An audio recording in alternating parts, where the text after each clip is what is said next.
Welcome to Mechanic. Today we have a 2016 Mercedes Metris, and on this vehicle we're going to show you how to jump start your vehicle. Say your battery isn't performing enough or has enough power to start the vehicle and you just need a simple jump start. I'm going to show you how to do that.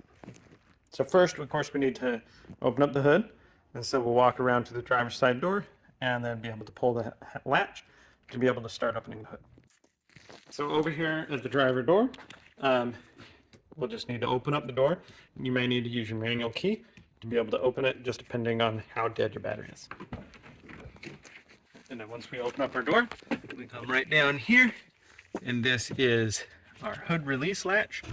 Pull that. We come around the front here, and right above the emblem is the little lever, and we just push it to the left, and then being able to support our hood up with the hood latch, or the hood holder. Now the actual battery to this vehicle is located under the seat.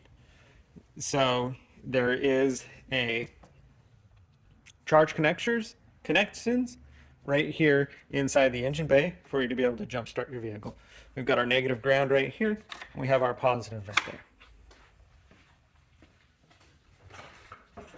So what you're going to do is you're going to take your set of jumper cables, and the proper order to hook them up is that we hook the positive to the positive here, and then you would hook the positive to your donor vehicle or battery on the other one, and the negative, and then you come back and hook up the negative here on your vehicle, whether you've got the negative post or a good grounding spot on the vehicle.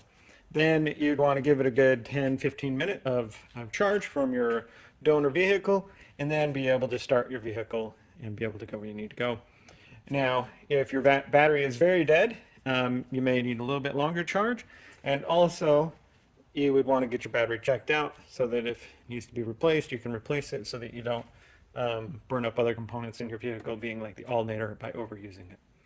So then when you're done with that and your vehicle is running, now we go in the reverse option, unhook our negative here, unhook the negative and then the positive from our donor vehicle, and then unhook our positive here. And then be able to, like I said, be able to drive and get the battery checked or serviced if you need to. And thanks for watching Mechanic, where you can